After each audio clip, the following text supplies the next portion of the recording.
Ассаламу алейкум туғандар, қандайсыздар? Назарыңыздарда қайрадан эле базар жоқ каналы. Бүгін 27 декабрь 2022 жыл мен Бишкек шаарынын чыгыш түштүгү Көкжарда жүрөм туғандар. Ушул Көкжардын чыгыш тарабындагы могу Көкжар 2 конушунан бир жаңы салынган 2 этаж үй бар экен. Ошол жөнүндө сиздерге азыркы чыгарылышта маалымат берейин деген.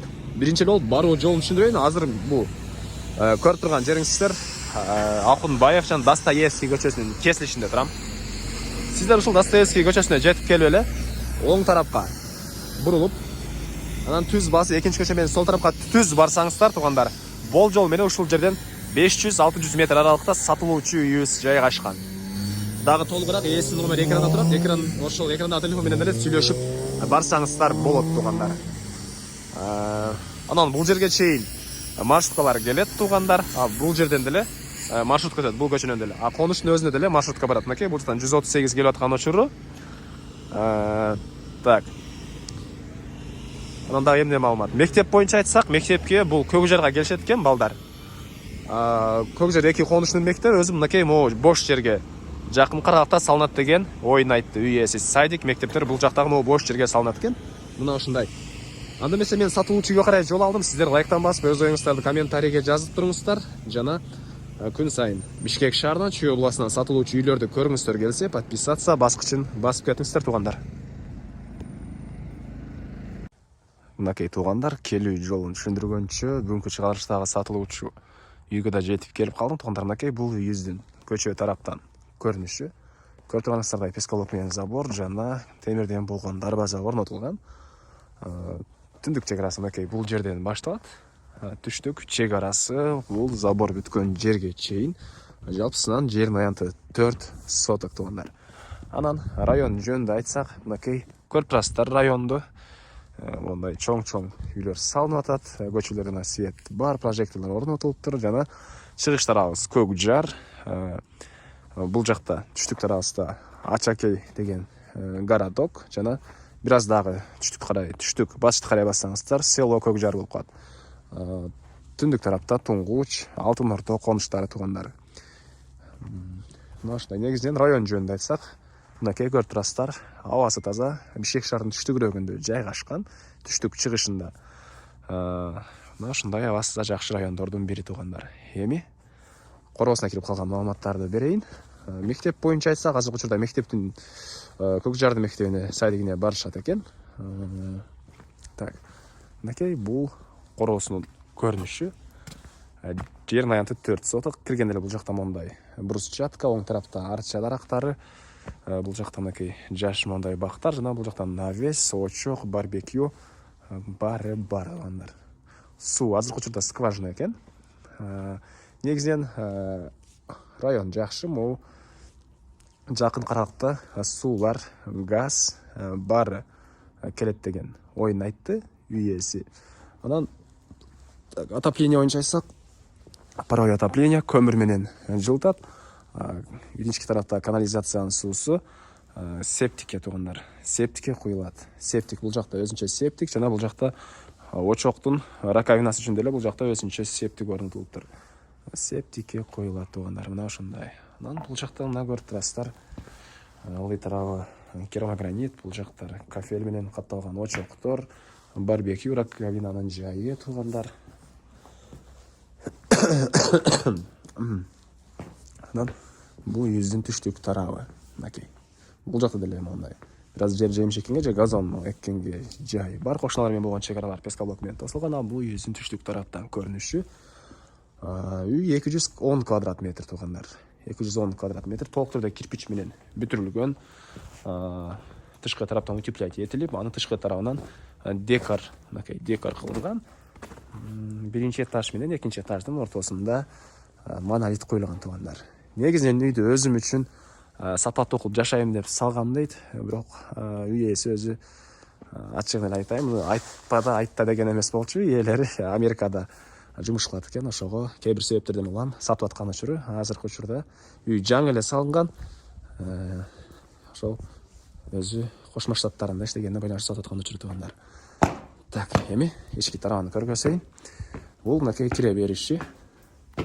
Эми анан тугандар ички бөлмөлөрү деле баары дизайнерлердин жардамы менен көңіл қойып, көңіл бұрып салғанбыз дейді. Барыны азыр көрсеңіздер деле, видеонун жүрүшүндө өзүңүздөр деле байкап көрсеңиздер болот. Бул мына кире бериш холл. Бул жер холл. Полдору ламинат. Дуалдарга деле кымбат краскалардан чачканбыз дейт. Полдар. Көрүп турасыздар. Бул холдон оң тарапка чыгып кетсеңиздер, сиздер экинчи этажга чыгып кете аласыздар. Түндүк тараптан, батыш тараптан терезелер орнотулган. Жана бул жакта кухонный мебелдер, электрический монный плита. Бул жакта идиш аяк жууган автоматически жууган машина. Төрүндө мындай духовкалар туугандар. Алар деле азырынча колдонуп элек жаңы, колдонуп элекпиз дейт туугандар. Батыш тарабынан мынакей терезелер деле сапаттуу терезелерден коюп, тышкы тарабынан дагы мындай кымбат баалуу темирден болгон решеткаларды орнотконбуз дейт туугандар. Ашыкча мактап атасың деп комментарийге сүйлөнүп жүрбөңүздөр. Келсеңиздер деле өзүңүздөр байкап көрүңүздөр туугандар. Эми мен ошол көрүп колдон келишинче маалыматын берип аткан жүрөм. Отопление мынакей туугандар. Отопление, батареялар орнотулган. Үй негизинен жылуу азыркы учурда деле. Мынакей, анан кирип эле сол тарапка бурулсаңыздар, бул жакта узун туурасы 11,5га 4,5 болгон зал. Күн тарабынан, түштүк тарабынан мынакей терезелер орнотулган туугандар. Чыгыш тараптан терезелер орнотулган катарынан отоплениянын батареялары мынакей бар.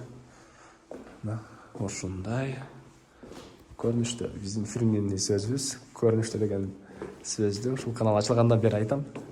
Көп көрүүчүлөрүбүз антип айтпа десе деле. Так, зал. Экинчи этажын көргөзөйүн туугандар. Көчө тараптан интернеттин проводдору өткөн. Интернет кошсоңуздар деле болот үйгө.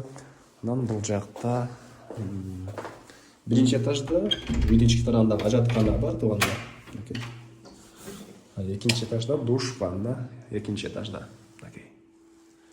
Ички тарапта раковина орнотулуп, суу чыгарылган. Полдор кафель. Батыш тараптан форточка орнотулуптур.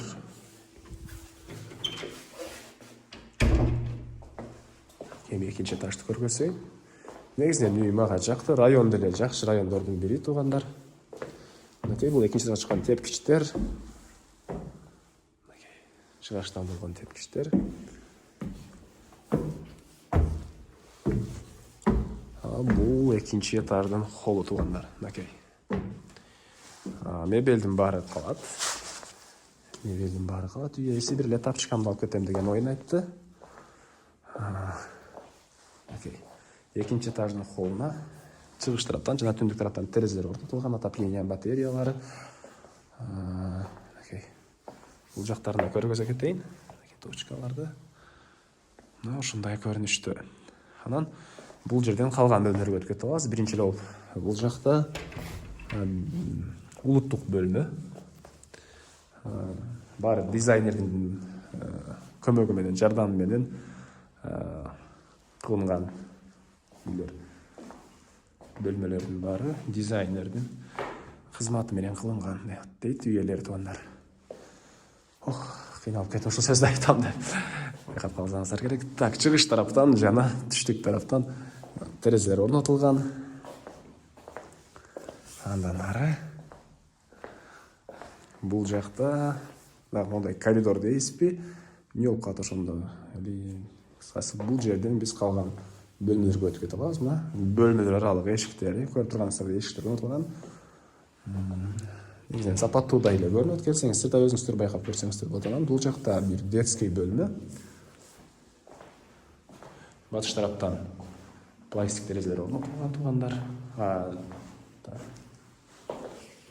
Жыгачтан болгон 2 кабат айнеге бар экен. Терезелердин баары жыгачтан болгон туугандар жана 2 кабат айнеге менен.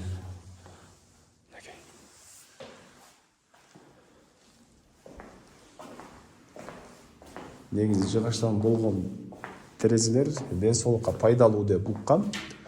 Анан дагы ушул медицина боюнча бирөөлөр баарлар болсо айтып кетсеңиздер болот комментарийге. Бул жакта мынакей душ, ванна жана жаткана, суусу арестон менен жылыйт. Ички тараптан раковиналар орнотулган.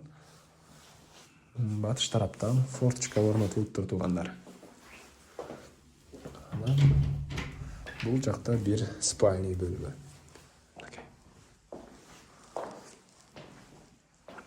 Бул жакта спальный бөлмө, пол ламинат. Батыш тараптан жана түштүгүнөн терезелер орнотулган. Районду көргөзө кетейин, туугандар. Бул райондун көрүнүшү. Негизи жакшы райондордун бири. Бул жагына Көк Жар болуп калат.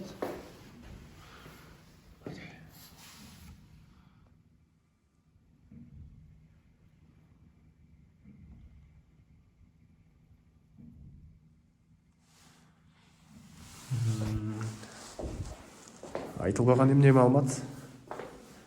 Сиздер күткөн бир эле айтылбаган баасы калды окшойт туугандар. Бул үйдүн баасы $145,000 сурап атыптыр үй ээлери.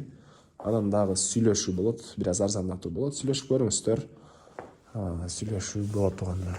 Ээлердин номери экранда. Ушундай. Анда эмесе мен сиздер менен коштошом туугандар. Кийинки чыгарышка чейин саламатта калыңыздар.